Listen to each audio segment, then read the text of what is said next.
Welcome back to the Two Pointers Podcast. I'm Josh, and I'm here for once. Uh, Thank you all for suffering through when I wasn't here last week. I know it must have been difficult, but I'm back around, feeling mostly better. Didn't have COVID, yay, um, and ready to hit up. We've got 1 week left of the finals, this trivia finale. Maybe we'll fix the Kings, probably not, but it should be a great episode. Boy, I hope so. By the way, did you happen, and I think I know the answer to this, did you happen to listen to the pod and hear my comparison of you? Yeah, I yeah, held you no, to I it. You listened to did? it. Yeah, you Oh, did good. a Jimmy Kimmel monologue about me Mike Breen. missing, and then like Mike Breen, yeah, and he had Mark Jackson come in for you. I'm glad that you got to hear that such prestigious honor as someone who gets compared to Max Kellerman all the time on my end. So, I gave you reasoning this week as to why. that's great. It's when you in Game 4 you said you texted us and said this is the Robert Williams game, and we're like, there's 7 minutes left in the first quarter. Pump the brakes. Hey, we're not going to talk about him much, at least from my end. So I'll use that as a Kickstarter to go into what we're going to do today. You see in the title, we're going to do. I don't love doing takeaways a bunch in a small amount of time within the last couple of months, but really with this series, with it being today being, we're recording this on Tuesday the 14th after Game 5. We won't get Game 6 until Thursday. You want this episode to go out. You guys want to hear our thoughts. So what we're going to do, and I'm going to first introduce our guest because you're staring at the title and wondering what the heck, he's back again. We talked about it last week. We made that clear. Grayson's back. He's going to talk about some final thoughts with us. We're going to do takeaways from, I did through Game 5. We'll go over what that means. We're also going to, like Josh said, we're going to try to fix the Kings. And then we're going to go with the final It's gonna be a trivia. long process. It's gonna take trust the process. No, So yeah, right. But then we're also, Josh, for fairness, of course, needs to have a 4-point trivia opportunity from me. We'll do that. Grayson will write down his answers and show us afterwards, and then from then on, you will hear the official finale, followed by next week will be the trophy presentation. Hopefully, depending on how fast UPS can get it here. We'll see. All right. Without further ado, takeaways from Game 5 or through Game 5 for me. I'm just going to start it right now for those that are new here. You won't know this. You can go back to last year and find out. But I coined the term the Jrue Holiday Effect because Grayson was very happy to talk about Jrue Holiday and what his effect was on the finals last year, and it was a great point. So, of course, making the title, I go in and I go, well, what would that be? Oh, the Jrue Holiday Effect. That's a cool title. We can use that in the future. Here we are almost exactly a year later to the day. And if you had told me last year that we would be talking about the Andrew Wiggins effect, I think I might just never watch basketball again. So I'm here to talk about the Andrew Wiggins effect. I'm going to lay out a couple of things for them, and we're going to just discuss this. The goal is to have this segment finished in 10 minutes. I very seriously doubt that happens, but we are starting a clock right now at 4:50 Eastern. So, guys, I just have to put it out there that Andrew Wiggins has been the second best player in this series, and that's shocking to say. Because behind the point I wanted to take away behind behind behind Curry. Robert Williams, obviously. Yeah, right. I wanted to really lay out the case though. This is a guy that was accessible to the league like less than 14 months ago. Like this cost the Warriors D'Angelo Russell. And we're talking about a guy right now, and I'm going to go through a couple of things. In 38 minutes through Game 5, is averaging 18.5 points per game, 9.4 rebounds per game. He leads the team in that stat. 1.6 assists, 1 steal, 1.2 blocks. By the way, leads the team in that stat also, which is very weird. With only 1.6 turnovers per game on a 22% usage rate. So before I go through anything on defense, that's all offense. That's all what we've seen from him so far. Curious on you guys' thoughts up front right now about how Andrew Wiggins has played through this series. I don't care who starts. That's not all offense. You talked about steals and blocks. Oh, well, the general non-analytical, stats, whatever. Doesn't matter. Go ahead. Josh, I'm curious what your thoughts on Andrew Sorry, Wiggins are. I know just Grayson. broke me. I've never been as low on Andrew Wiggins as you have. You've been the hater. Fair. Yeah, I mean, I thought he was a good tool. It's what we talked about with like the Warriors' offensive strategy a while back. They've always needed a slashing forward to kind of open up the offensive game. When they won the first title in 2015, it was Iguodala could slash to the basket, and Harrison Barnes they had at the time. Obviously, Kevin Durant for 2 years at a much higher level than these other guys. And then now Wiggins. I mean, it's the slashing forward's able to open things up for all the shooters they have. it's a formula that works like a charm, and that Steve Kerr can obviously replicate with different staffs. Yeah, I mean, I think we saw it come to fruition last night in full. I think he was the best player on the court, period, last night. We saw the true potential he's had his whole career as number one pick. Even at times this year with this Warriors team, it was all about Jordan Poole. He was the one that was going to break out and be the reason they get to this point. We've seen Poole regress a bit, and Wiggins has kind of blossomed into at times the second option for this team with how Clay has struggled in the playoffs. Kerr did a lot of legwork in game 4 with 43 points. But last night he was off. And usually you think with the team constructed right now, Curry's under 20 points, then they don't win that game. But Wiggins stepped up. He had 24, I believe. And he was the reason they won last night. And it's almost entering not a joke territory that he may steal a finals MVP from Steph. Yeah, so I had an argument in Josh and I's fantasy dynasty basketball. Yeah, league like this morning. 7:30 in the morning. Dude. Yeah. Okay. Regardless, I woke up and had to read like 70 messages. I brought up the idea that we seriously could be potentially a bad Steph game, another Game 5 performance, and an Andrew Wiggins similar Game 4 or Game 5 and Game 4 performances, and we seriously could be having the conversation that Andrew Wiggins steals the Finals MVP. I don't think that's a joke. That's not what we're here to talk about, though. We're here to talk about the series as a whole, as of what we know right now.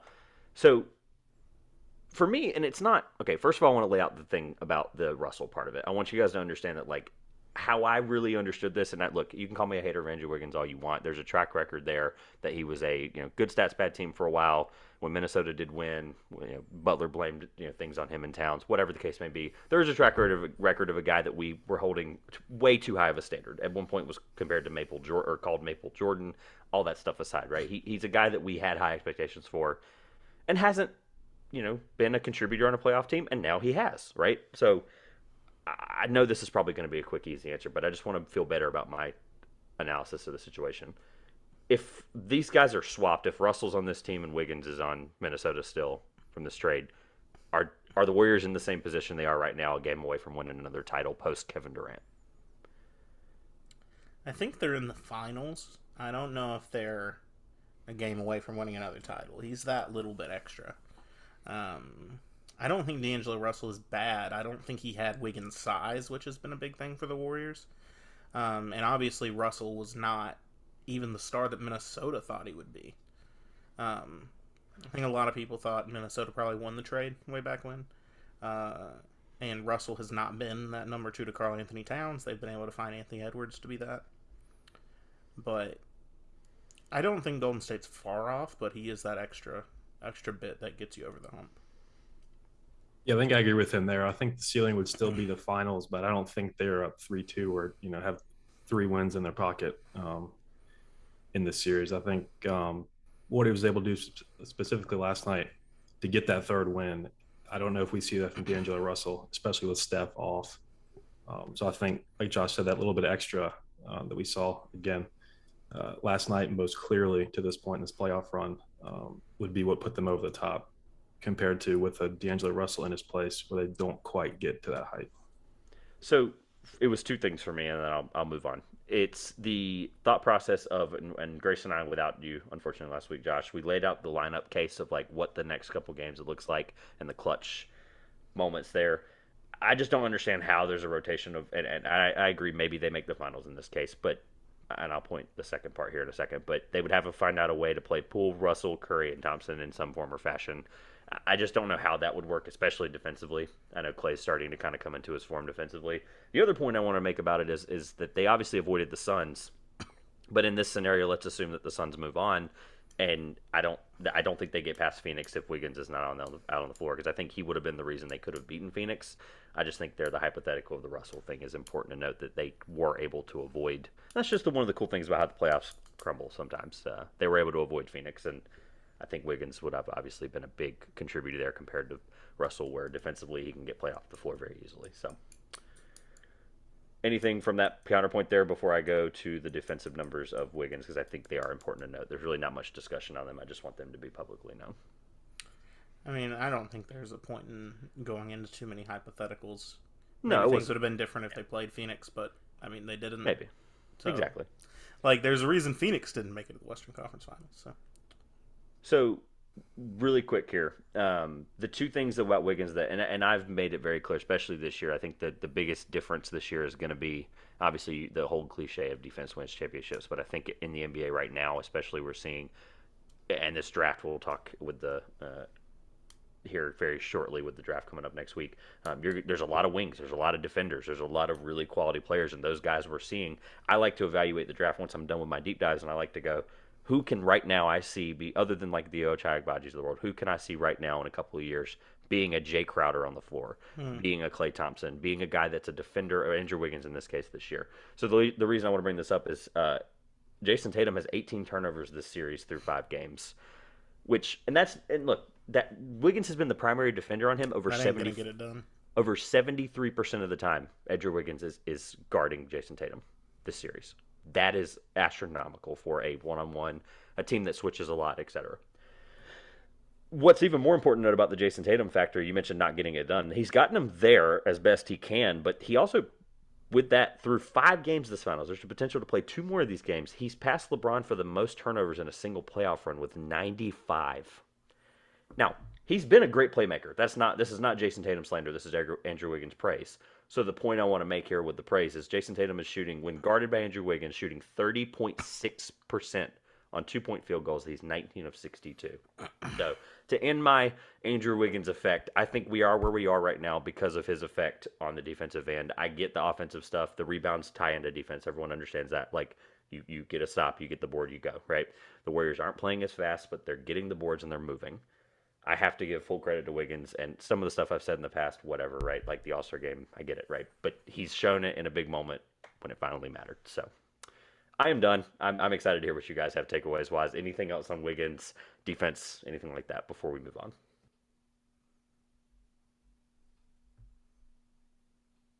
No, I don't have anything. I think it's a little over the top to think he might steal Finals MVP. There's a case there. Game 5 was a weird game. I think it should be put out there that Game 5 was an incredibly odd basketball game. Both teams shot worse than they probably ever had. Golden State should get credit because they gave them a phenomenal defensive performance. They put on a clinic, but it's hard for me to apply it to games going forward. I don't see either team playing that terribly offensively on Thursday or a potential game Sunday. So I think, we're going to get, I guess similar to what you guys said on the podcast, every game's going to have a different storyline. We're going to get a very different game on Thursday. And we'll see who comes out from that. Yeah, just going back to turnovers as a whole, just real quick. Tatum, like you said, set that record, and it's painfully apparent in these fourth quarters where the whole Boston offense that feeds off him at times just goes dormant and can't hit anything. I think Boston had 5 points as a team, like the first 9 minutes of the fourth quarter, which any game, any team, you're not going to win that game, especially on the road. A team like Golden State has obviously been here time and time again. And we saw that 5-point lead they had in the third quarter evaporate as a result of not taking care of the ball. They're minus 18 in turnovers in their 3 losses and plus 6 in the 2 wins. And that's, if you want one stat that's can maybe correlate across the 5 games we've seen, it's that when Boston takes care of the ball, when they're south of 15 turnovers, they win. And their losses, they've been 16 or more turnovers all 3 games. You give teams like Golden State that can shoot the ball extra possessions, it's just not going to work. It doesn't matter what building it's in, what the series is, you're just not going to win that game. And I think last night, to Josh's point, was very weird. We saw Boston miss their first 12 threes, and then at halftime, we're shooting a slightly better percentage than Golden State from 3, and yet Golden State was up double digits and complete control. And we thought, all right, here we go. It's the third quarter. This is when it gets to 25 points and the white flag comes out. And then Boston starts the third on a 10-0 run in about 2 minutes, and you look up and it's 51-49 Golden State before half the fans have sat back down in their seats. And you think, okay, we're going to get a competitive game now. And that pool 3, the bank to end the third quarter, was just one of those. Usually it's Steph or Clay making those circus shots that, any momentum Boston thought they had just vanished. And that was, I think, once that shot landed, I was like, I don't care what happens. I don't think Boston wins this game. Whether it's mentally taxing, whatever you want to call it, just those kind of shots from that team were almost always a sign of things to come. I mean, it wasn't quite, Steph's 50-footer against OKC a couple years ago, but it was just one of those moments you look back at and you're like, at this point in time, you don't see any other outcome but a Golden State win, especially at home after a shot like that to take a lead. Well, I don't know if it was just me, but I saw that Jordan Poole shot go up, and I immediately was transported back in time to 2018, the Michigan-Houston round of 32 game, the NCAA tournament, when Jordan Poole puts up a shot basically from that same spot and drains it for Michigan to knock off Houston. There's a history there for sure. Yeah. If it's prophetic, Michigan would go on to the championship game and then get stomped into the ground by Villanova. Yeah, I can't speak much on the shot other than like the moment it went up. I just had to assume it was going in. That's where we were with it. I was like, it's the kind of shot we mentioned a few weeks ago with like taking the roof off the place. It couldn't have happened at a better time. The third quarter, we'll talk about in a second. Third quarter ending, that place just, when Steph's having a bad game, the life almost feels sucked out of the building for some points I've heard in that new Chase Center especially. And it's not good if you're obviously trying to take advantage. Like you said, it's going to suck if they go back here game 7. It's just not going to work out well if Steph has anything remotely better than a game he had in game 5. So, I guess, would you call the turnovers your biggest takeaway? I'm curious what Josh's is. Yeah, that's it for me. Okay. Josh, biggest takeaway. Bigger than turnovers to me was just Boston's poor shooting. Even at the free throw line, they couldn't make anything. I don't see that happening again. I think they missed 10 last night. Yeah. I mean, Tatum, I think, was 2 for 6 from the free throw line. He was. I have it pulled up right here. Team stats as a whole. They shot 41% from the field, 34% from 3, and 67% on 10 misses from the free throw line at 31 attempts. Can't do that. Tough. They did out rebound, which didn't feel like it, especially with the Wiggins impact. They out rebounded the Warriors, but that was about it. I mean, I'm looking across the board here, and it's just, I mean, total turnovers. I guess that's not a win, right? But just so many things like you just see the deficit here. I mean, I don't know. It was so, that storyline issue I'm having where it's like, okay, that's not the storyline I thought was going to happen just because of the fact that Boston hasn't lost a game after losing. They haven't lost 2 in a row in this playoffs. So I couldn't figure out how to word that. Both teams haven't, and it was just a testament to they were at home and the Warriors just took care of business. I really don't have much more to say about it. I'm excited to actually recap the finals and kind of go through things that I might not have thought of, going back through some old games and just kind of understanding what really happened. Obviously, predictions. Josh, remind me what you had, because Grayson and I both had Boston in 6. I had Boston in 7. Okay, so yours is still up for grabs. Grayson and I, unfortunately, Grayson actually, for those that I'm not concerned. I knew Golden State was going to win 3. I don't know what anybody's around about. Boston did the thing that they needed to do, and they won the game. They won one of the 2 games that was crucial, like Grayson said. I fully believe Boston's going to win, probably impressively on Thursday. Do I feel really confident about Game 7 in Golden State? No. But that's going to be a bloodbath of all bloodbaths. It's going to be awesome to watch. I'm about as confident in Boston in Game 6 as I was in Game 3. I think that, they're down a game this time. It's not split, but I think that, the most important home game of the series prior to this next one, they won pretty impressive fashion. They're going to have to show up. And they know it's their last game in Boston this year, regardless of what happens. Yeah, they're not coming back to that show up building. and show out. Yeah. Right. It might as well be a Friday because it's a 9:00 game. People are getting off work. They're going to start partying at like 12 to get. I mean, it's just going to be an unbelievable scene in Boston for anybody that's there. I mean, good. Oh yeah. Honestly, enjoy it. It's going to be unbelievable. So we're going to have incredible environments for 1, if not 2, games going forward. 100%. All right, I didn't really have anything else for the finals because, like I said, I'm excited to actually recap them as a whole. Game 5 was just it felt hard to watch sometimes. So if you guys don't have anything else. Josh, welcome back and ready to take this King segment. I don't know where, but actually I think I do. We've talked about it a little bit off recording, but we know where it's going. I'm looking forward to what we're talking about. Yeah, just as I promised 2 weeks ago. Didn't happen last week because I wasn't here. But we're going to talk about Richaun Holmes in Sacramento. I didn't realize that this was as controversial a Kings topic as it was until Trevor and I really kind of disagreed incidentally about what they should do with Richaun Holmes. But we're going to kind of hash out what Sacramento should do with their young, effective playmaking center on an affordable contract who doesn't seem to want to play in Sacramento. All right, lay out the case for what we're doing. So what? Do you want to start with what you would do, or how do you want to do this? Yeah, I mean, starting just, it's kind of just more of a conversation where we disagree. Do you think they should keep Richaun Holmes? At least you said before, because I mean, and every reason that it makes sense to. He's incredible quality player. He's young enough, someone you can build around, and he's very affordable for the next few seasons. Every rumor about him is he doesn't want to play in Sacramento. See, I haven't seen he's that. Unhappy there. That's the part so I'm missing. His name, every time the trade deadline comes up, his name is bandied about. Doesn't want to be in Sacramento. Is ready to move on. Contract affordable, but then it just never happens. It's kind of the same as the De'Aaron Fox situation. My thought with Holmes is he's an incredibly valuable trade asset. You're not going to win now as much as you want to, Sacramento. I've been harping on this for a while. They're not going to win now. They need to get off that train. I know they got DeMontis, and I think he's young enough to build around over the next couple years to get to winning in a few years down the line. But you could move Richaun Holmes for probably a first-round pick plus probably a young player from a team somewhere out there. So, while I'm looking this up, Grayson, any thoughts on where you are with Richaun Holmes? Because I didn't have a lot on this because, like I said before, I'm the guy that wants or thinks he should be kept. He's 28 years old, going to be 29 when the next season starts. He's been in the league 7 years. A little older than I thought. Then.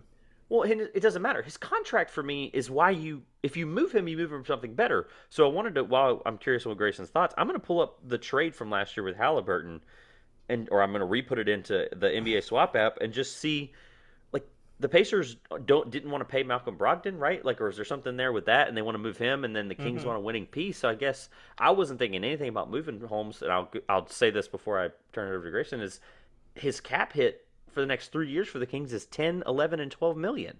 So he's a great contract. So you're getting rid of a great contract that you can eventually flip later. If he doesn't, I don't blame him, first of all, for not wanting to play there. That's not my point. What I'm trying to figure out is you could have moved him at this deadline. You made a huge move. You got a guy who was, and Sabonis is on a decent contract. I don't have him in front of me. I know it's not a huge max, but you had a situation where you could have gotten your, quote, win now guy with Sabonis and gotten Brogdon, but then we're in that same situation where they might be taking Ivy, and I know there's a bunch of stuff there. So while Grayson gives his thoughts, I'm going to look at this trade and see if that was even possible to swap those two, regardless of how the Halliburton trade already went, which looks like is a huge L for Sacramento. Yeah, I mean, I'm all for affordability on a cap sheet, especially if you want to try and transition from middling to win now. But if the guy didn't want to be there, maybe there's some hyperbole associated with it. But I don't think you can keep him. If you really want to win now, that's a roster and a locker room full of guys that are bought in with the city, with the coach, with the front office, and want to play there and want to be there. Because if they're not, regardless of talent, which he obviously has, you don't see championship teams full of players that don't want to be where they're at. It just doesn't happen. That cohesiveness and that chemistry is not built by guys thinking about my next contract elsewhere. It's I'm here. The front office may be, not one of the better ones, but we've got a coaching staff I believe in and a roster of players that I think we can succeed with. And then you build that chemistry and you win those games and get to the playoffs. The teams that can fight together the most are the ones that are playing this time of year. And we're seeing that, especially now with Boston and Golden State, two teams that preseason were not favored to even come out of their conferences. But they're very close teams with very good chemistry. We saw a little bit of a blow up with Smart last night, but that just happens on teams in high stress situations. So I think if Holmes truly does not want to be there or he's any doubts about, his role or wanting to play in Sacramento, then I think you have to trade him if you truly want to be a win now team. And to get out ahead of some people may ask, now these are rumors, we don't know for sure that he doesn't want to be there. Some people may say, well, why did he just sign a 4-year extension if he doesn't want to be there? One thing would say, well, one, yeah, like Trevor's indicating, money. Also, it's a very different Sacramento team that he signed that extension with. That team had Marvin Bagley and Tyrese Halliburton and a De'Aaron Fox that was playing well and happy. That's not the same Sacramento team that exists today. And Buddy Hield. It's changed and Buddy Hield. It has changed a lot from the team that he signed with a year ago. Yeah, so laying out the case for how it could have happened, I pulled it up finally, and then I want to make a point about the roster that you just made. It's a great point. Malcolm Brogdon, without any of the picks, this is just going the other direction and how this would have worked out. Brogdon leaving at $21 million, another guy that just signed an extension at 4 years, so they didn't want to keep Malcolm Brogdon, but yet they signed him to an extension. Yep. Same thing with Holmes. So you have Brogdon at 21 for 4. You have Tyrese at 4 years for 4. Crazy. The Kings actually gained $3 million in cap from this deal using a trade exception from Halliburton. And then the Pacers, other direction, sorry, you know what I mean. And then Sabonis and Holmes, the Pacers lose $3 million with the Jeremy Lamb $10 million trade exception, with Sabonis being on an $18.5 million for 3 years and Holmes being on a $10 million, 11, 12, like I said. So I don't know. I'm perplexed by the fact that maybe he was in those conversations. Maybe we're just not correct on the timeline. Maybe he didn't sign that deal just yet. I don't know if that was he did. We would have. It would have been the trade deadline. He would have had to have signed the extension by then. So when great point about the different team, because he signed a team now that team doesn't exist anymore. Yeah. It's De'Aaron Fox. It's De'Aaron Fox, Harrison Barnes, who will be expiring next year, will be a great perplexing piece at the trade deadline. Sabonis, Jeremy Lamb, Justin Holiday, Josh Jackson, Dante DiVincenzo, Davion Mitchell, Mo Harkless in his 8,000th season, Terrence Davis, Alex Lynn, Trey Lyles, Damian Jones, Neemias K. I mean, it's just not the same team. It's so bad, and I really didn't even think of it that way. And I'm glad you laid that point out, because they have money and they need to be able to move it. And I don't know. The notes I had is I don't think he's going anywhere, and he's a valuable role guy. I just don't think a late first especially is worth. I mean, he used to play in Philly. Would Philly have used him last year? Maybe as a good scenario. I don't know. So. I mean, I think if I were some of the teams I've seen bandied about that would be interested in Richaun Holmes are your New York, Toronto, Charlotte teams that I think would be willing to dish a first-round pick for a Richaun Holmes. I mean, he's not the value of a Miles Turner or DeAndre Ayton, obviously, but if you're looking for a rim defender and rebounder, it's something to look at. And if you're Sacramento, that needs to be accumulating young talent who want to play in Sacramento and build around, Richaun Holmes is a piece that you can deal out. He's on a favorable deal. It makes a lot of sense. Real quick, unless Grayson has something. Toronto doesn't probably work with the money unless they send out like a Gary Trent or a Thad Young on the expiring. I think Thad Young is actually scheduled to be a free agent. Or like you package like a Kim Birch and like a Chris Boucher. The money doesn't really work. That's the issue for me there. I do like the Raptors fit, though. I really do. I also like the Hawks. Since we're just throwing out hypotheticals without really thinking about scenarios there. Team that's been chomping at the bits to make a move. It's not going to cost you John Collins. If you can somehow get off that Danilo Gallinari contract, unless I'm mistaken, he's not a free agent this coming year. And I don't even see him on the cap sheet. Yes, he is. 2 years, $20 million. So there would be some finagling there with the contracts. You would have to probably squeeze out like a DeLon Wright at $8.5 million. So I don't know. I think the Hawks is a good one because they could use the guy that if they're trying to get rid of Clint Capella. Kings get a win now piece. Maybe the Hawks throw in another piece there, like first. I don't know. I just think they want to get rid of Capella. They want to play Okongwu. If they want to play Okongwu, then Holmes would be a really good six-man for the Hawks. So. Yeah. You're welcome, Hawks fans. I don't ever. I think any theoretical deal with Richaun Holmes would probably see Clint Capella being sent out. It probably wouldn't stay in Atlanta because Richaun Holmes, unless there's some larger package, is not good enough to fetch a John Collins. But aging Clint Capella being sent out to spend his final years in Sacramento wouldn't be shocking. So I'm not sure what Clint Capella's actual age is. I may have just made a fool of myself. Let me check. He came into the league a little later than the average, I think. But he's also 28. I made a fool of myself. Wow. He's the same age as Richaun Holmes. So, all right, then the question I would have for Grayson then before we actually technically, did we say what we want to do? I guess, Grayson, what would you do in the scenario? And then are there any other magical team fits that we may not have laid out? I think if the markets for Gobert and Ayton and others produce losers that still want to be buyers, and the right package is offered, then I don't see a reason you wouldn't flip him, especially if there's questions about his commitment to the team, which is a lot of self-inflicted on their part, given what they've done to that roster since he signed. But yeah, if a team is, really trying to get a bigger name center and misses, but they still see that as a need and have the assets to make it happen, then I think Sacramento gets a couple of those calls and we could see him on the move as a result of missing on a Gobert and Ayton, a Turner, guys like that. I could definitely see a move to New York with the Knicks, but that's just Any hypothetical fit for Grayson there? I have two that I just looked at that without really deep diving. I'm curious. Yeah, I like Toronto, but the first thought at the top of my head as well was that cap sheet's not cheap. There'd be a little bit of maneuverability there. I don't know what the Knicks is looking like. They could probably fit 10 million in. Mitchell Robinson's off the roster in New York, so it's a bingo. It's a replacing Mitchell Robinson situation. And I could see that as well. Yeah, they would have the room for him. The two I think the expectation is Robinson will get overpaid in this free agent market. Yep. Is he restricted or unrestricted? Mitchell, he's unrestricted because he was a late second. Okay. He's going to be off the books completely. The plan as of right now, rumor mill has it that he's not going to re-sign. Right. I mean, the Knicks would match an offer sheet like 20 million over market value, but in this scenario, someone's going to overpay. In this situation, it seems like they're actually thinking reasonably that don't overpay for Mitchell Robinson because he's an offensive liability, and doesn't he's going to get paid because he's long, he's gigantic. He doesn't play. He's played like 48 games over the last like 2 seasons. And yeah, anyway, this isn't a Knicks segment, but I do have to give them credit because the last 2 years, especially what they've done to try to shape, it's the same Knicks scenario where it's like if we're not going to draft a star in the top whatever, then we're going to try to keep these team option contracts. They've done it 2 years in a row now. They keep these team option contracts. They get rid of them. They do the right thing. They're preparing for this just otherworldly free agency coming up potentially.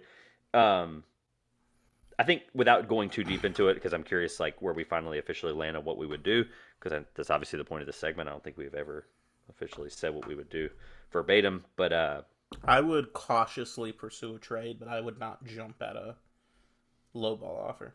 Correct. The Pelicans and the Bulls. Pelicans contending team, that would be a great fit. Jonas Valanciunas at sometimes cannot play in those playoff series, depending on what they want to do with Jackson Hayes. This is just off the top of my head. And then Chicago, the Vucevic thing, he's a liability on defense sometimes, and they just don't have. They played Tony Bradley way too much last year. That's not a diss on Tony Bradley. He was their backup center for about 60% of the year. I would much rather have Richaun Holmes because they can get rid of things like, and this is like I said, not off the top of my head really, but they're going to sign Levine to the max. You would have to flip like a Derek Jones Jr. You may even have to give up Alex Caruso or maybe Kobe White in that deal. I don't know, but we'll see. There ain't no moving Caruso. That's their guy. Absolutely not. Yeah, never know. I would officially. Glad you remembered Kobe White this week, though. I was waiting on that. I shouldn't have even laid that up as an opportunity. My fault. Sorry, Grayson. So I would do the same thing. I was in the camp of keeping him. As we talk this out, I can understand why it would be a decent move. So obviously in this case, you're Vlade Divac and I'm Monty McNair. We would come to a joint decision. I'm okay with keeping him for now because you just signed him to an unbelievable deal. Well, I'm okay with keeping him for now. It's just... Even more so, though, the Harrison Barnes deal is expiring and people want Harrison Barnes. He's a quality defender, relatively good three-point shooter, whatever the case may be. Harrison Barnes isn't there to win. He's kind of in his get-my-money mode late career thing right now.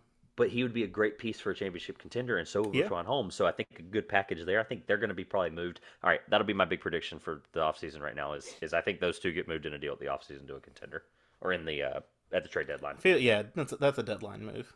Yeah, to a contender. Sorry. Yeah. Officially, Grayson, you would do the same thing. It sounds like you would get rid of him conservatively. Yeah, I'm not married to the idea of keeping him long term. It would take an offer probably above what it should be to lure me into accepting it. But like I said, that market could develop that way as dominoes start to fall among the bigs. But yeah, so tentatively pursue a trade. I love that. And I'll do the same. Definitely capitalize. There's a lot of teams are aggressively hunting big men. Being from a fan base of a team that is aggressively hunting big men this offseason.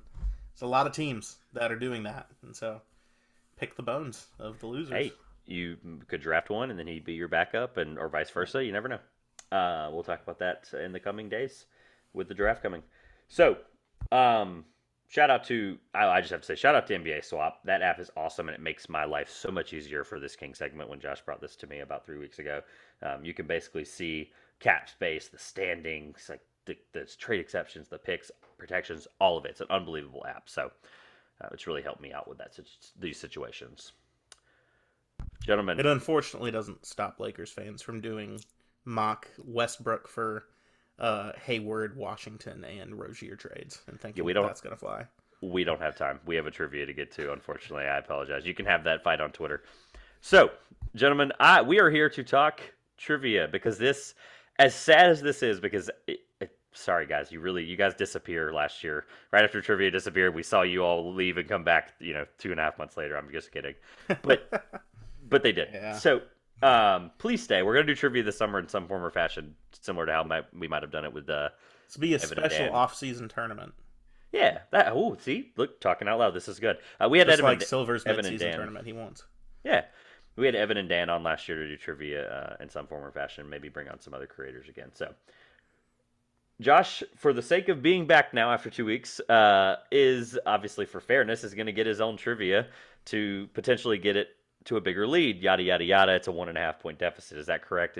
I'm looking behind me. 23 to 21.5. 1.5. All right, so. After Caleb threw Trevor a little softball a couple weeks ago. 1.5 point lead. So, with that being said, I have to give you a 4-point opportunity. And of course, today we talked about the finals. Wanted to make sure we get that in. For those keeping count at home, we are 32 minutes in and we got here. So, not too bad. 15 and 15 with each segment. But we're going to spend plenty of time here. We're probably going to spend at least 30 minutes on the finale. So, I'm going to go ahead and fly through this, Josh.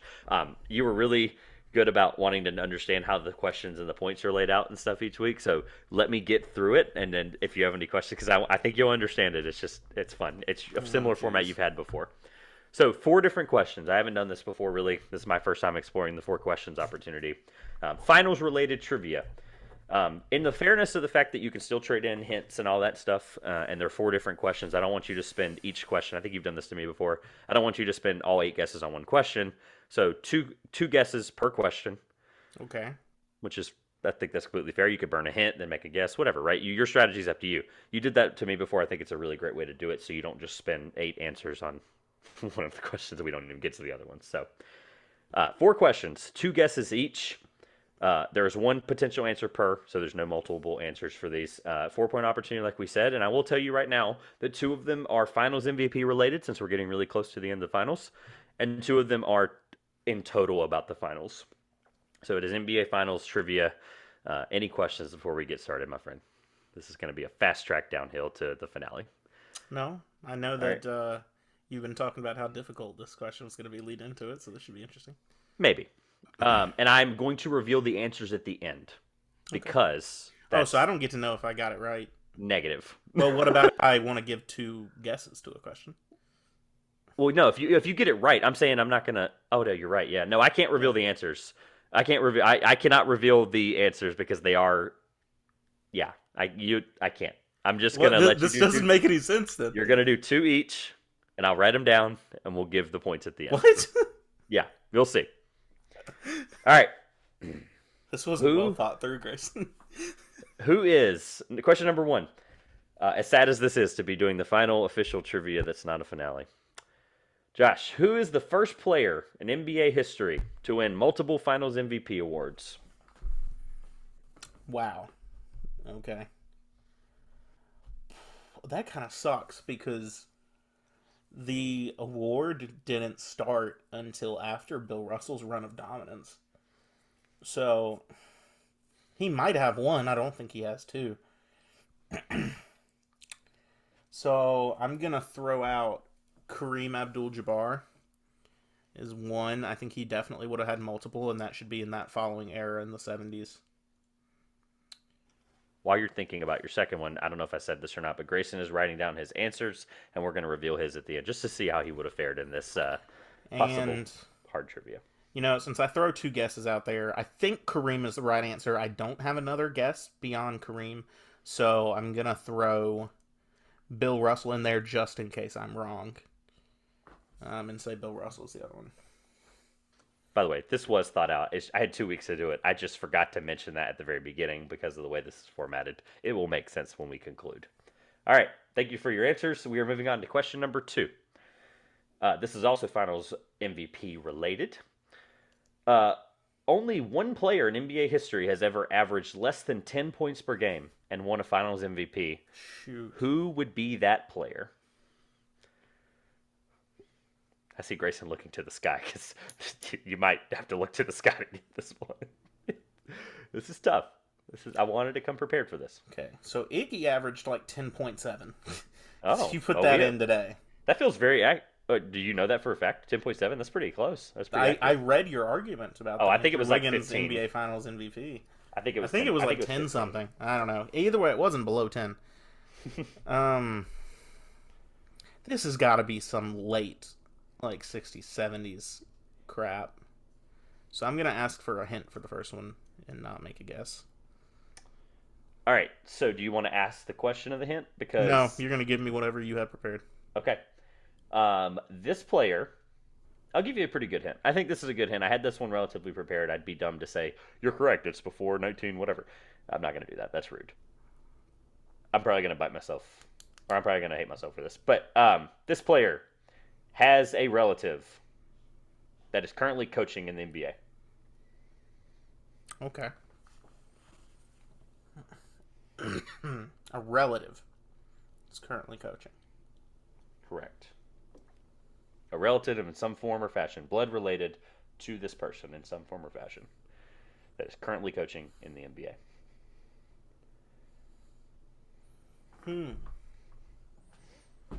Relative could be anything. Just want to make that clear. Relative could be any blood relation. Could. I'm just giving you a 1.5 hint.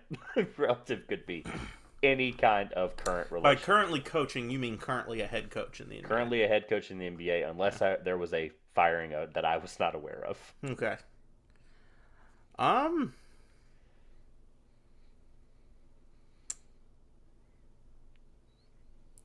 only have one name coming to mind, and it's probably not right. But Okay. I can't think of another one, so I'm going to say Paul Silas. Okay. Paul Silas is your official guess. His son Steven is the head coach of the Houston Rockets. It's a really good pull because I definitely forgot Steven Silas was the coach in Houston. So Oh, that's wrong. no, I mean He gave that Maybe. away. maybe I forgot. Anyway, question number 3. Whatever, man. Question number 3. What is the first? This is non-MVP related. Now we are down to the last 2 with the teams. What is the first team in NBA history to lose 3 straight NBA finals?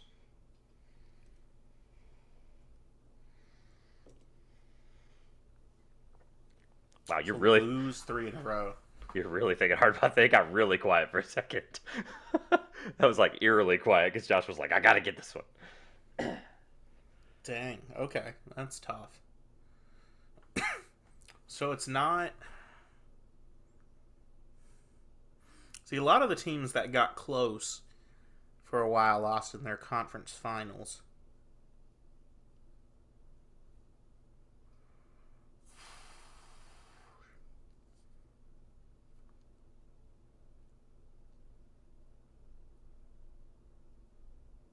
It was almost LeBron's Cavaliers, but he didn't. He lost 3 out of 4 and won the second one in between.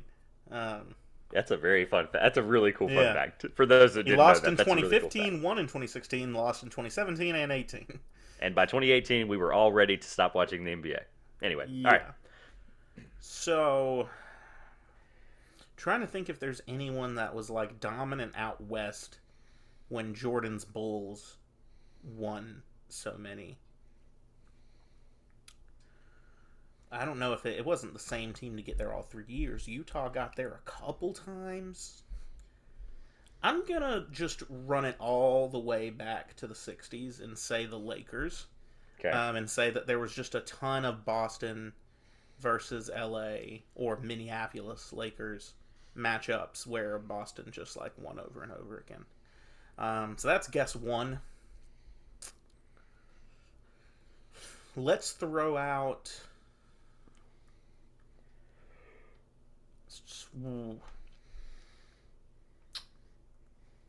Let's throw out the Houston Rockets as the other one.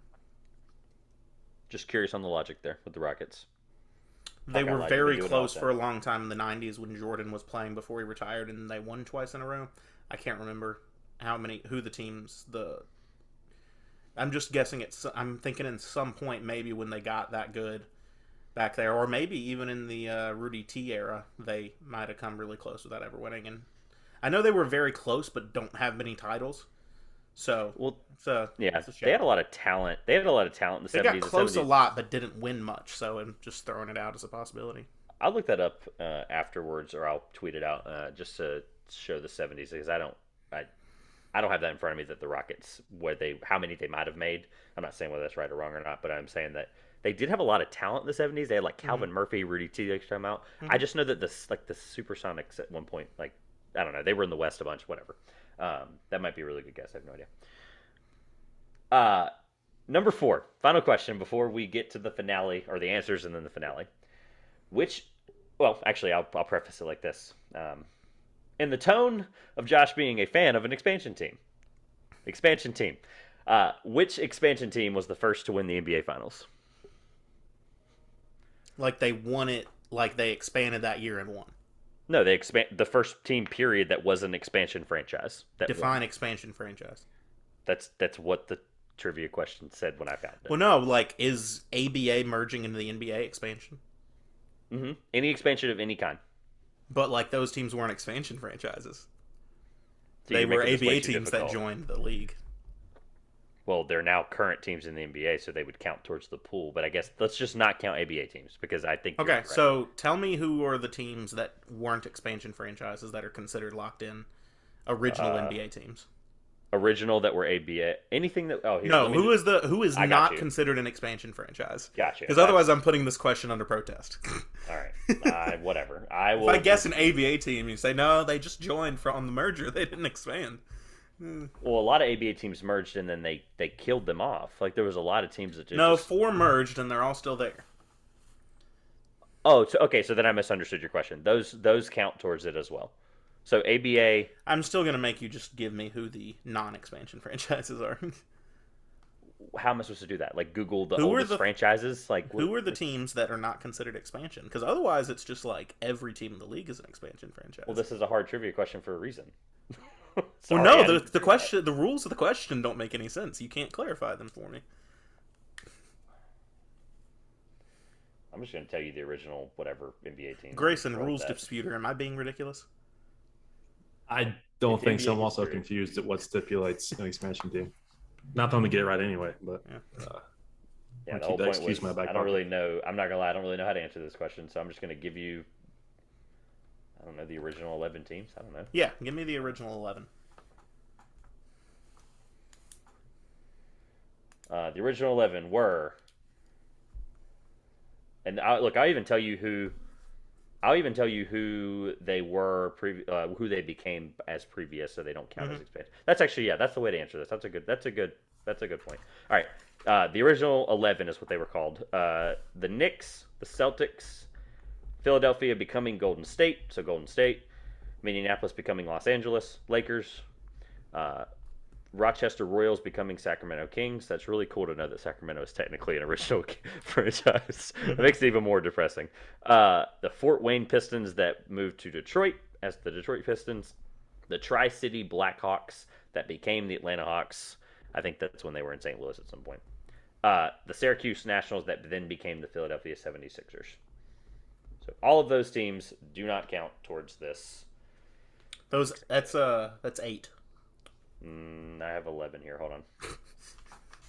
11 were Celtic. Sorry. Yeah, there's a couple in here. The original 11 were the Celtics. Did I say the Celtics? Yep. The Celtics. The Cleveland Rebels.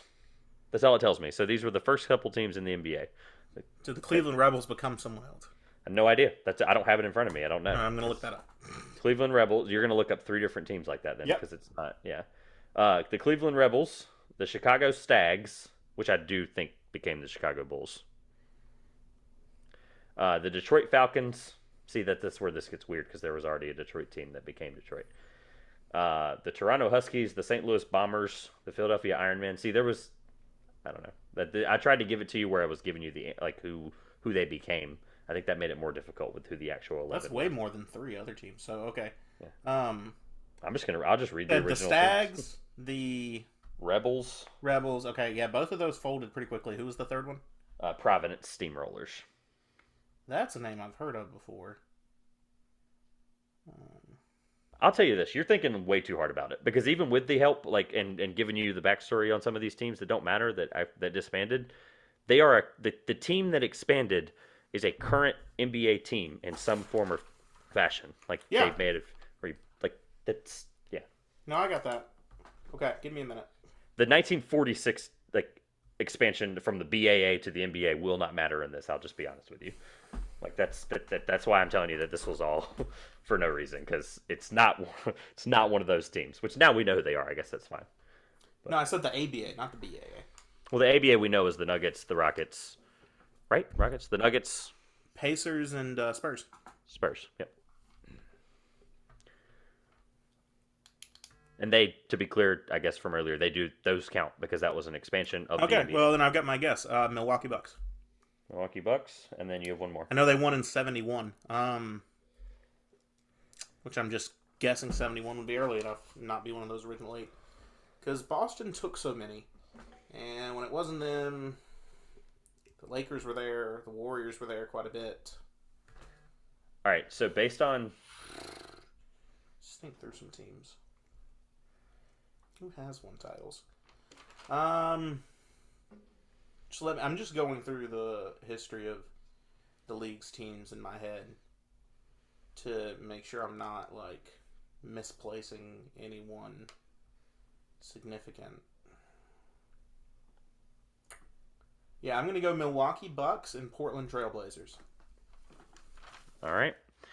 Those are both very good guesses, and I'm going to, just to be safe because of this chaos and confusion, I'm going to double check this question because I'm dead serious. I don't want any backlash from you and I guess people like chaos, but yeah. Well, before we get to that, I'll double check it with you. Let's go to the beginning and give me the answers, just question by question. All right. Let's go. You're right. So let's do this from the top. The question was, who was the first NBA player to win multiple Finals MVP awards? Kareem and Bill Russell were your guesses, and Bill Russell, understandably, we've talked about this multiple times now, I think, where he was named after, or the Finals MVP was named after him. It began in the '69 season, so unfortunately he would not. I don't think he won any. Kareem is a great guess, however, but it was Willis Reed. Willis Reed won in 1970 and 73. Grayson, go ahead. We'll do this as we go. Just reveal your answers. Obviously, you can't change them now. Yeah, I had Kareem just off the top, and I struggled to find a second guess that made much sense. I was not going to pull Reed. Yeah. Okay. Question 2. Only one player in NBA history has ever averaged less than 10 points per game and won Finals MVP. Who is that player? Who did I even say? You said... I don't remember what my answer was. You said a hint, and you said Paul Silas? Oh, yeah, that's right. Silas. I am going to just do this really quick here. I'm actually going to see if you guys can guess. I'm going to give you the team, and I'll see if you can guess who. This guy is currently the head coach of the Washington Wizards. His son. Or his son is currently the head coach of the Washington Wizards. Poverty franchise, just like the Kings. We've now lost 3 NBA teams as part of potential deals. Unseld? It's Wes Unseld. Wes Unseld. I have some backstory on that. Wes Unseld, as a rookie, won MVP, Finals MVP, and won an NBA championship. Why that's important? He averaged, again, like we've laid out here, 9 points per game. 11.7 rebounds, 3.9 assists on some meh splits. For what it's worth, and this is why I wanted to mention this, for what it's worth is I had a little star next to it. Unseld's teammate, Bob Dandridge, averaged 20.7 rebounds and 4 assists. So, the Rookie of the Year, MVP, Finals MVP, and champion. Great for Wes Unseld. Unbelievable, honestly. But my goodness, I don't know. We weren't allowed to watch that, so maybe that was just in hindsight. But all right, question 3. The first NBA team in history to lose 3 straight finals. You went far back. You went as far back as the 60s. You did not go back far enough, unfortunately. It was actually before the Celtics went on their run. It was the first handful of seasons in the NBA, and as sad as this is, the New York Knicks lost 3 straight NBA finals. And they lost them in 51, 52, and 53. In 51, they lost to the Rochester Royals, who we laid out now are the Kings. And then in 52 and 53, you got some of it right. You said something about the Lakers in mini, but they lost to those Minneapolis Lakers in George Mikan. Grayson, go ahead. I don't think the Knicks were on your scorecard, but No, I was thinking a little bit further west. I had Suns and Rockets written down. I wasn't going back far enough either. Good. The Suns played a bunch of. I think the Suns have been in a couple of finals. But that was probably pre. Yeah, I think it was a while back for sure. Lastly, oh man, I really hope this doesn't go south very quickly. I can get another question prepared if I need to. So I did have a question prepared as a backup. It was one of the ones I cut out, so I do have one prepared. Which expansion team was the first to win the NBA Finals? According to my research. Okay? You guessed Lakers and Rockets. I've already looked it up. I know he's... Huh? I said according... for question... No, Lakers and Rockets the other one. I said Bucks and Trailblazers for the fourth. Oh, sorry. I was looking at the wrong score. Sorry, I was looking at 3. Yeah. You looked up the answer? Yeah. Yeah, I'm about to argue. I have a dispute. All right. Great, that's fine. We won't hash this out. I'm going to give you a follow-up question because I have another question. No, we're going to hash it out because I think I earned the point. So tell them what the answer is. Which expansion franchise? It was the Wes Unseld-led Washington Bullets won as the first expansion franchise in 1978 is what I had written down from what I found. So the original 11 you gave me were the Knicks, Celtics, Warriors, Lakers, Kings, Pistons, Hawks, Sixers, and then those other 3, the Stags, Steamrollers. Steamrollers. Who won in 1971? That wasn't on the list I just gave you. The Milwaukee Bucks, which is 7 years before. So I'm right, based on your definition of expansion. Yeah, I'm gonna give you the point because honestly, I didn't feel like asking you the next question because you would have gone officially 0 for 0 or 0 for 4. Grayson, what did you have? I'm just curious. I knew it wasn't early enough. I said Seattle in '79 just because I felt like being a homer. It was 1 year off. That was so close, or at least from what I had written down. You clown. Anyway, the question I had for you on backup was which NBA player is known for the shot heard round the world in the NBA Finals? I should have just used this question. The shot heard round the world? It is, quote, shot heard round the world in the NBA Finals. Well, that's Jordan's shot over Utah, right? It apparently is Gar Heard. Oh, that's not true. Yeah. It's not Iguodala. So, either way. The only shots heard around the world in the finals I know are Jordan's over Utah and Ray Allen's in the Miami Game 6. Either way, congrats on the 1 point that now makes it a 2.5 point deficit. Yep. By the way, where did you find did you just Google first NBA expansion franchise to win a championship? Where'd you find? Googled list of NBA champions. So when did the Milwaukee Bucks come into the league again? That's right. It was 69 because they were expansion after LA after they left, right? Is that how that worked? No, I'm thinking about Minneapolis. What am I thinking about? They joined. I remember because when the Bucks won it, it was 50 years after, and I think it was their second season or third season as an expansion team. I think that's right. Expanded in 68. Yeah. They became a team in 68 and won the title in 71. The only team that's not an original 11 listed is the Baltimore Bullets in 1948 as part of the BAA versus NBA championship, which would not be the same thing. That's probably where my confusion got crossed over with the research. It was close, though, because it was 70s, and then I had the Bullets in 78, so whatever. My fun fact for the Bullets in apparently winning the first NBA expansion franchise championship was Mitch Kupchak was on that team. I thought that was funny. All right, that was stupid. I'm mad. 1 point, congrats, 2.5 point lead. 24 to 21.5. I am now going to get my paper ready, Grayson. Without further ado, it is your time to shine. Well, maybe it's one of ours. Okay. All right.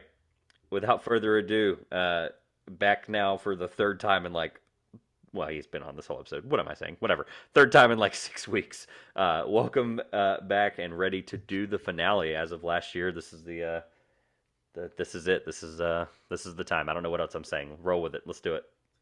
All right, so same format as last year for the listeners that have been with us for a year, and if not, this is going to be 10 questions. They're going to be multiple choice. I'm going to give them 4 options. They're going to have to write down the correct one, and they'll hold it up, and we will obviously verbalize to you guys what they've got for each question. It's going to be all from this season, a couple regular seasons, some playoffs, end with the finals, and then I'll save the 10th question for when we get there.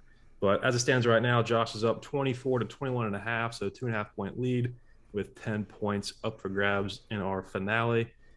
Last year, I don't remember the score off the top of my head going in, but Josh was victorious by just half a point. So hopefully we'll get an ending just as close this time around. Josh still has not gotten his trophy, but he may get 2 in the mail pretty soon.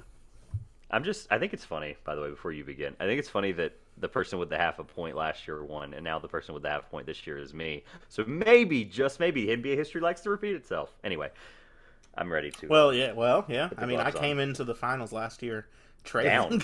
Yeah, right. And got 7 out of 10 right because I found I'm using the same paper that I used to write down last year because I found it. Just apparently never threw it away. Apparently, I should have picked up boxing gloves on the way home here. But all right, let's do it. All right. Question 1, starting with regular season. Which star player achieved a less than ideal triple crown by leading the league in points, assists, and turnovers during the regular season? Is it James Harden, Luka Doncic, Trae Young, or Nikola Jokic? Is this average or total? This is total. Okay. I almost wish you could have thrown a curveball and not done multiple choice this year. I think it would have been really interesting. Maybe next year. I think I had this one without multiple choice. Okay. I'm ready. All right, we'll go with Josh first. What you got? I got Trae Young. All right. Unfortunately, because like I said, you think you would have gotten it without it. I would have definitely gotten it without it. I have Trae Young as well. That is correct. It is Trae Young. Only because we talked about it too. Yeah, that's probably honestly. I knew he led in assists and turnovers. Oh, see, I didn't know about the turnovers. I knew points and assists. See, that's interesting. Well, I mean, Trae Young's probably the safest bet in the NBA to lead in turnovers. Okay. I like the choices, by the way. The choices were good. Like the Harden one was the only one I was like, they kind of maybe thrown off. He didn't play enough.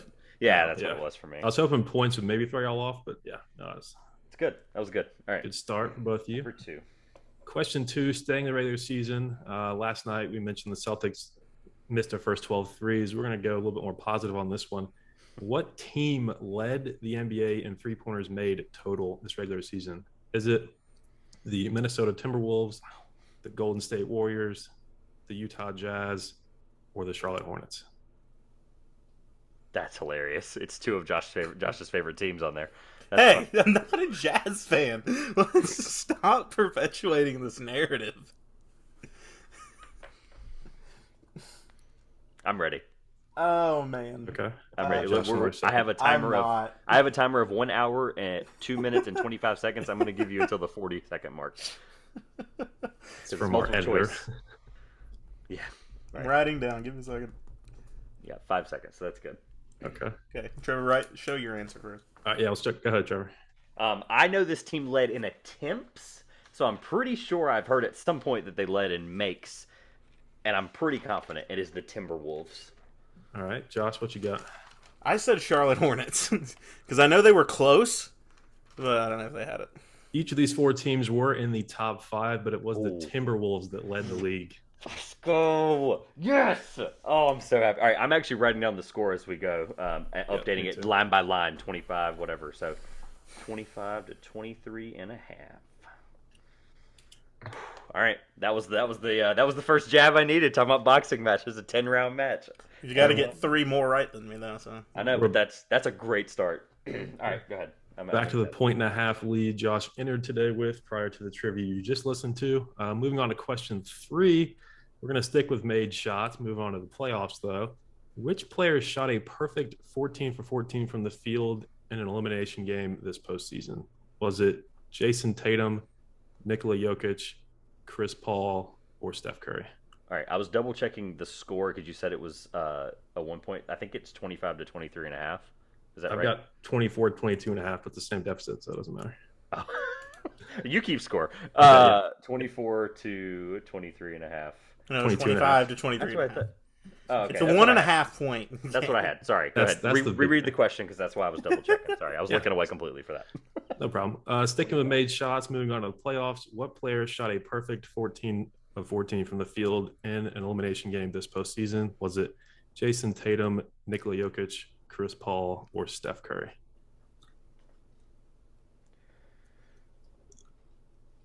Oh boy. Okay.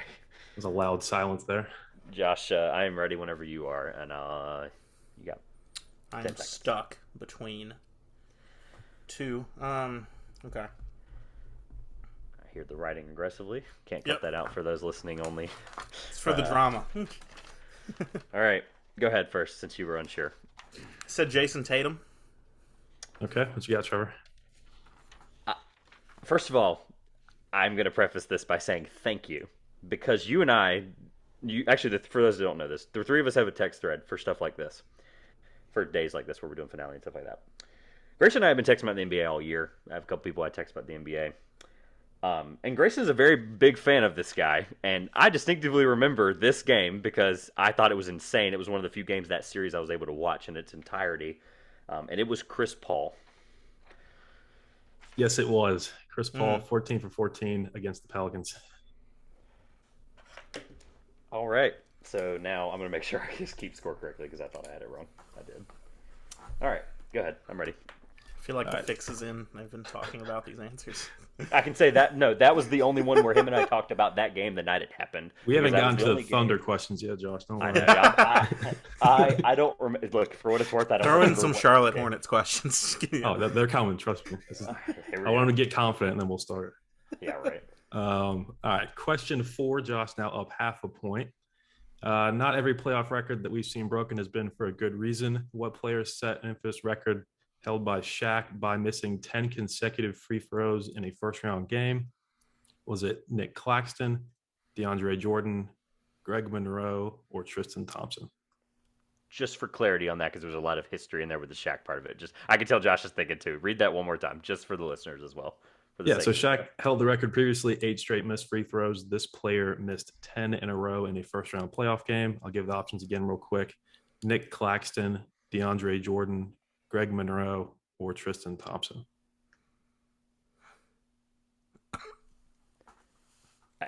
I thought it was going to be hard to one-up yourself last year, but I will say through 4, I am very impressed with the detail of these questions. Yeah. They are, like, and it's not like, did you mean to do them out of order? Because I know you said earlier you texted us about getting the order set. The order is all over the place. Like, it's regular playoff, like I'm yeah, that was a point. Yeah. No, okay. Oh, yeah. No, it's. Oh, God. My brain's really having to. This is hard.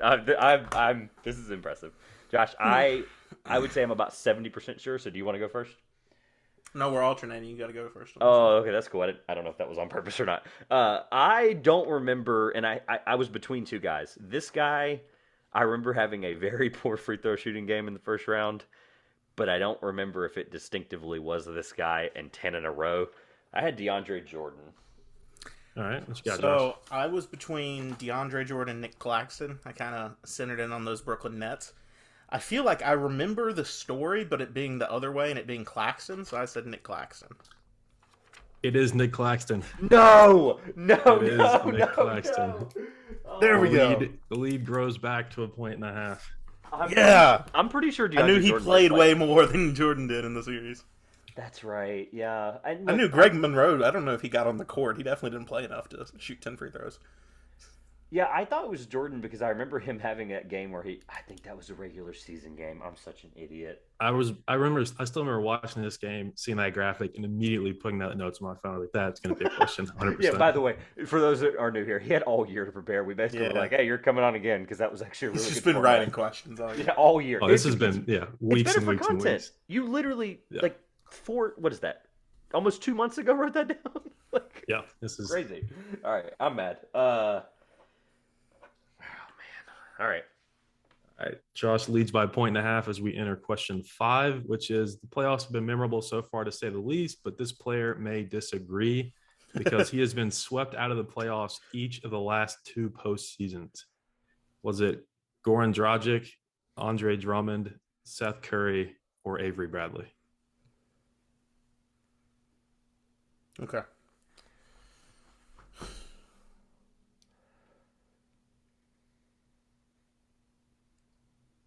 Dude, oh my God, oh my God. Any questions on that one? Or just doing? Answer choice? No, I'm good. Okay.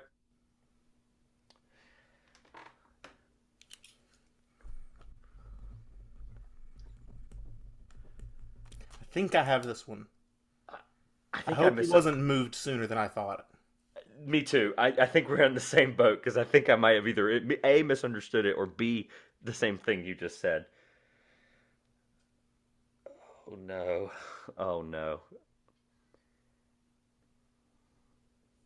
I'm not confident. It was 50-50. I'm not confident. So go ahead. All right, we'll let Josh start this time. This year he was swept out with the Brooklyn Nets, which, like all of these were, they were the only team swept out of the playoffs this season. Last season he was swept out with the Heat, Goran Dragic. What you got, Trevor? I have a feeling he might be right just based on the backstory, unless that's total and utter crap. I had Seth Curry. The Sixers and the Nets swapped Drummond and Curry, and at that point I was between the two, and I'm probably wrong. You were right. You are wrong. It's Goran Dragic. Oh, my God. I remember reaction. Miami getting swept out by Milwaukee last year. That was another one I ran straight to the notes app with.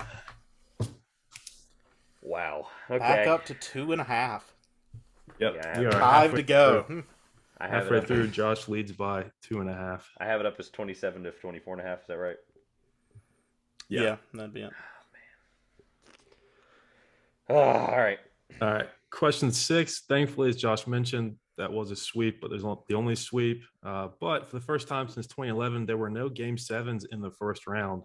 What I need from you two for a point is how many round one series ended in 6 games? This season. This season, yes. Okay. Was it 2, 3, 4, or 5?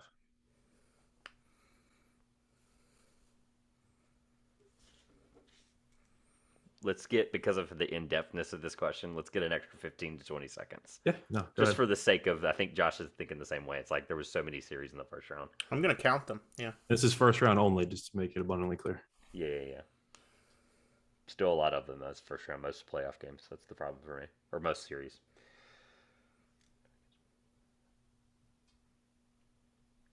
Oh yeah. I'm glad we did this. Okay, hold on. Oh, crap. I don't remember who they played. Oh, this is bad.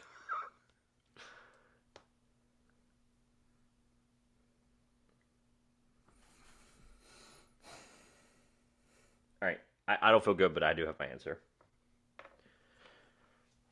I have it at hour 12 and 5 seconds. I'll give you till the 30-second mark. That's a good amount of time still. We'll have like a full minute and 30 seconds on this question, so that's not bad. Okay. I think we're starting with Trevor now. I think this was a similar question last year. I remember there being one where it was like 1, 2, 3. I think it was that the Thunder pick question? I think it was. Anyway, bringing up old memories, old nightmares. I went with 4 for the fact that I literally think it was 2 in each conference. Okay, Josh, what you got? I had 5. I think it was 5, and that's the problem I had. I couldn't think of the last series. It was 4. Wow, there we go. It was There you 4. go. Yes! I thought Which about one did I asking get about- wrong? So which were they? It Yeah, do was you have them? I actually don't. I thought this was one of the ones I thought y'all would get. You said I'll you look 'em wouldn't up. get it? Just pull up the playoff bracket on NBA.com. I can tell you off top while we're looking it up. Pelicans Suns was 6 because that was shocking. It was the West that I struggled with. Was it 2 in each conference? I had the East as oh gosh, who was the 3 seed? I don't remember now. All right, so Phoenix over the Pelicans in we go. 6, Dallas over Utah in Dallas, 6, Utah. Memphis over Minnesota in Yeah. 6, and then in the East it was Philly I over thought Toronto. Miami in and 6. Atlanta went to 6. That's where I went off. Where did that go? Did it go to 4? That one 5. Up to 5. Sorry, Yeah. 5. Yeah. I thought Atlanta picked up another game.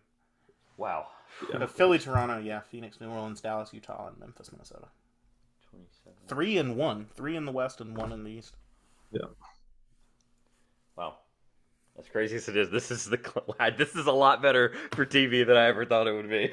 We're back to a 1.5 point That's deficit great since we're on for television. Trevor. Yeah, like an absolute bozo. I wrote the score going down each line over my 7. So I'm going to flip my page over and write That's fine. 7, 8, Yeah, 9, go and ahead. 10 on the back because that was an accident. Go ahead. I'm ready for number 7. 27 to 25.5. Yep.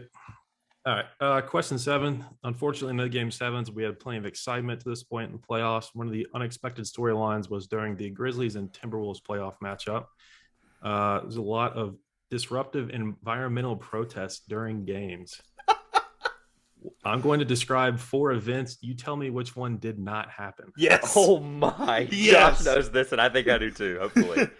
All right. Oh, Attempting to glue their hand to the court, chaining themselves to the basket, throwing several large drinks onto the court, or running onto the court dressed as an official. I need the one that did not happen during that first round series. Read them one more time for me. Yep. Attempting to glue their hand to the court, chaining themselves to the basket, throwing several large drinks onto the court, or running onto the court dressed as an official. All right.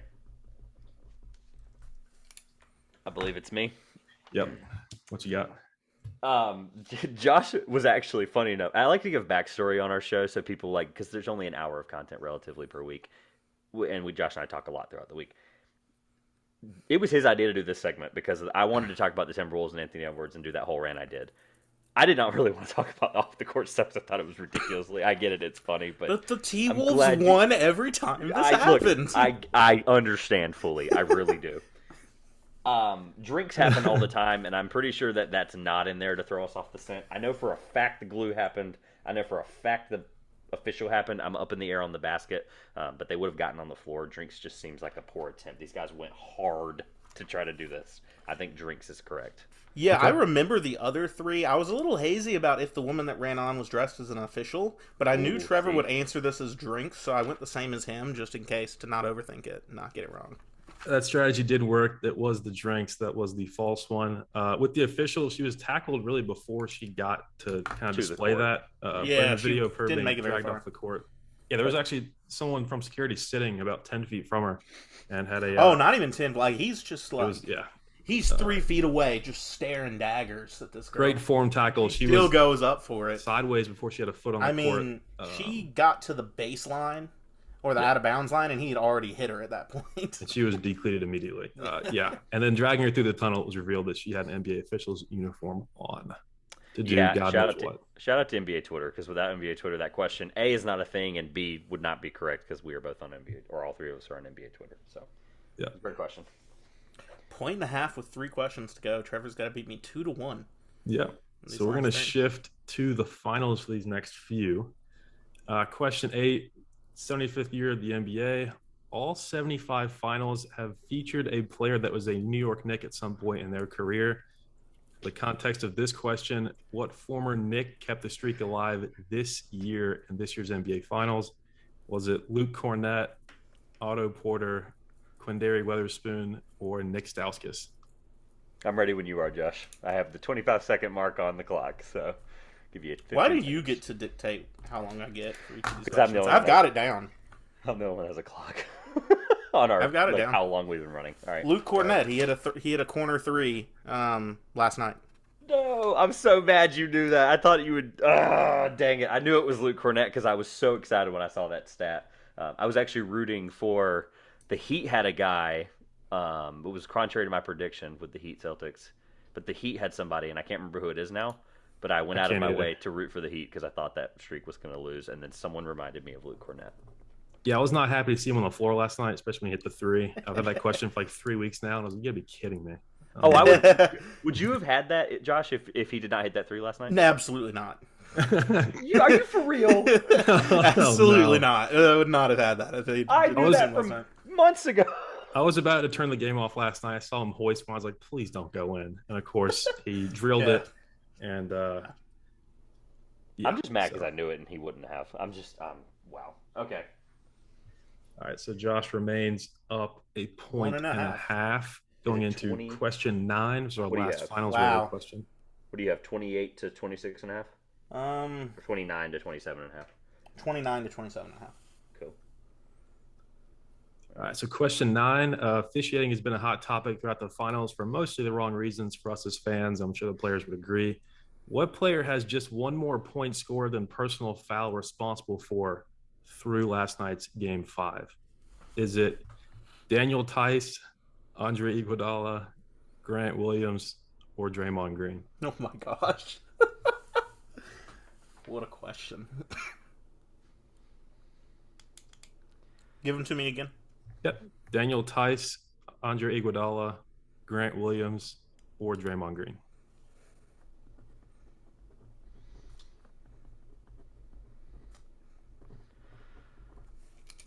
All right, Trevor. Shall we? In the spirit of our guest hating this player with probably more passion than anybody I know, of any player probably. I know for a fact this is Draymond Green because it was. I think he had more fouls than points up until through game 4, and then you said it was one more point than foul now. That has changed. Yep, I had to adjust it after last night. Yep. Dang, I got it wrong. I said Iguodala. Oh, wow. Okay. Yeah, so before, I was ecstatic to find that Draymond Green had more fouls than points. Last night, he exploded for 8 points and his usual 6 fouls, leading me to adjust the question. I'm just going to say, once again, it makes it sound like you guys talked about this question ahead of time. I promise. Throwing that out there. Can I tell you honestly what it is? It's the 3. I don't know if, and it's because of the COVID and how the seasons got messed up the last couple. This is the first. I just thought Draymond season. Was a really obvious fake answer because that was Right. my knee-jerk reaction. But for me, it was since 2019 was the last real finals we had with a full season and a full final slate. I don't remember. Did we used to do 3-game gaps in the finals, or is that a new thing? It's new. That's what threw me. Yeah. There's so much time now to A, prepare for these shows, B, our show specifically, not the trivia. Watch NBA stuff, and then just be on Twitter. Like, there's a bunch of time, and that came up, and it was a hysterical thing, and I'm like, I don't know. Wow. So for those that are keeping score at home, It all comes down to this. 29 to 28.5. Holy Trevor crap. has to get it right, and I have to get it wrong. Somebody's winning by half a point again. Oh dear Lord. Oh, I could win by 1.5 if I get it right. Excuse me, He gets it yes. wrong. You literally can't make this stuff up, by the way. Yeah. This is zero. Trevor, script. there's more pressure on you. You got to get the question right. Right. And then let's go ahead and maybe get the you'll scoring win. format, because there's a way to get it. Is there a way to get all 4 answers and all that? Oh, go ahead. You got it. This is your question. So Yeah, so final question, draft related. There are 4 right answers. I need 2 of them for a point. You guys ready? Yep. as right. I'll ever be for being able to win this potentially. Cool. Question 10. 4 teams currently find themselves in a situation Sam Presti has nightmares about, and they, at present time, do not own a pick in the upcoming NBA draft. For a point, name 2 of these 4 teams. Can I name 4 and see if 2 of them are right? I'll give you 4 3 answers. guesses to name 2. Okay. Oh, so there's no way for me to beat Josh because of me getting all 4. Oh crap. Okay. We can do that. I can make No, it extra. I don't credit. think that was yeah, not right. the. Yeah, we'll we go can with ask how Josh you. real quick. We'll go with how you intended it. We'll go with how. Yeah. All right, let's do, because this is the final, not multiple choice. You want to do what? A minute and a half, like we did earlier. Oh, absolutely. Yeah. Take some time. I have it at 122.40, so we'll go to the whatever that is. Yeah, so give me 3 guesses, and if at least 2 are right, then Yeah. you will get the 10th and final point. Yep.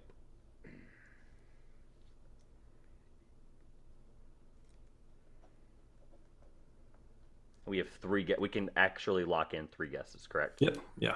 Cool. Give a little bit of wiggle room on that. That's fair. Because I'd know what's even funnier? I looked at this yesterday because I prepared for our mock draft episode. And I go, that's weird. There's actually way more than... Yeah. Yep. Problem is, I'm trying to struggle for the 3rd one right now. Mm-hmm. That's the part. I'm pretty sure I have 2, no matter what. Maybe. We'll see.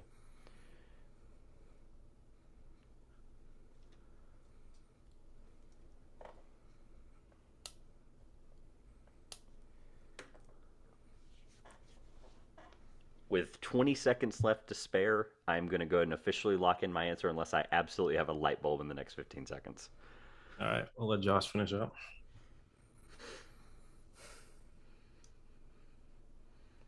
Just, by the way, we're doing great on time, guys. We're at 123.55. I did not think that... I thought this was going to go off the rails way more, and the format actually really holds true. So, worked out well. All right, Josh. 124.05, whenever you are ready, my friend. All right. I'm hoping 2 of these are right because the last one's just a guess. I know the Lakers don't have one. Okay. I knew it was weird that both LA teams didn't make the playoffs, but neither of them had a pick in the lottery, so I put the Clippers, hoping that's correct, and I threw in the Suns. Okay. Go ahead, Trevor.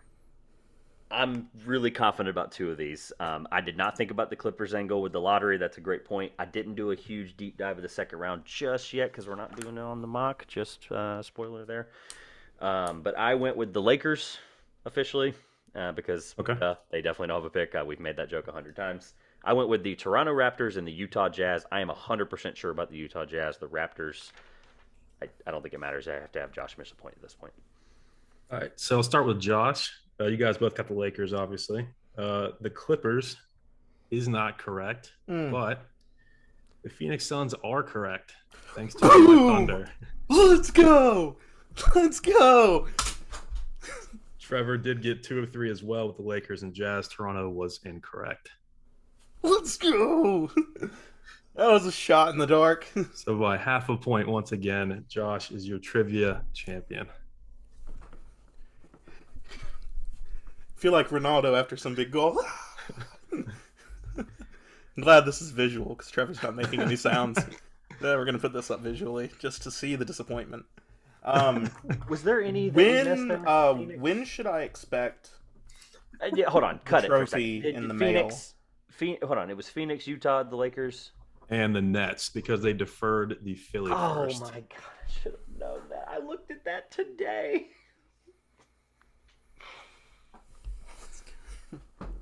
Yeah, that recent news is what inspired this question.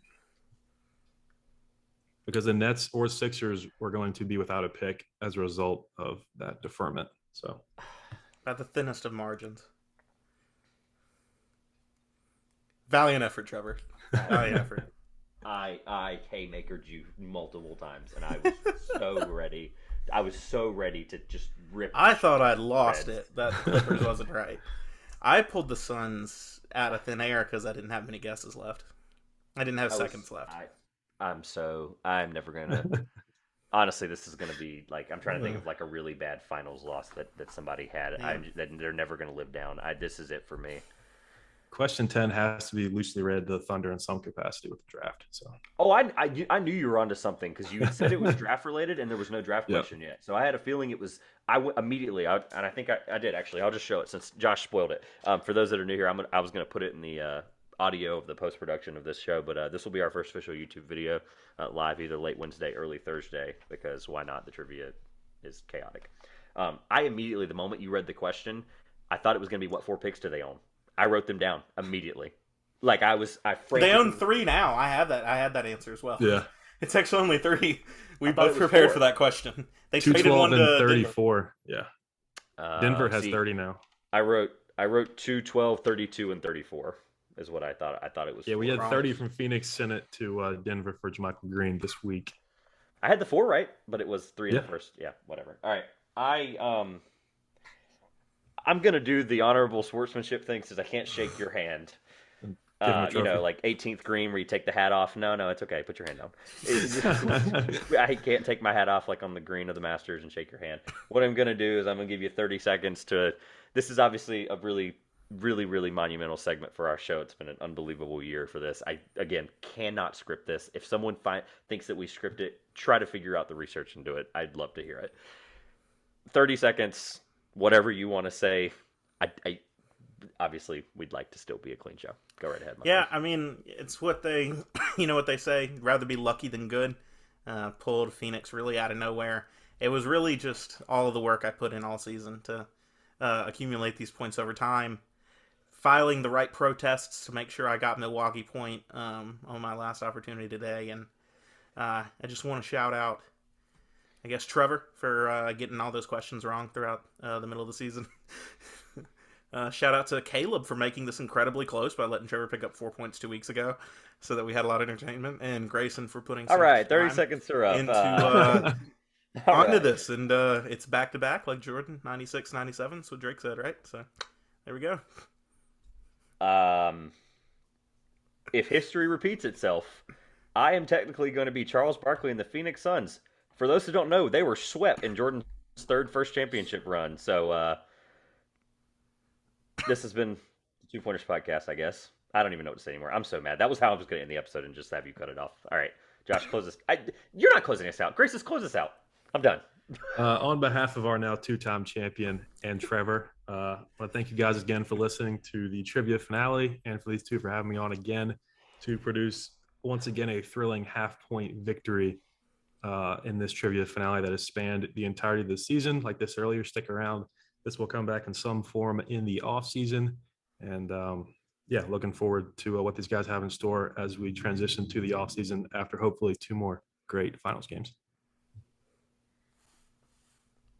Later.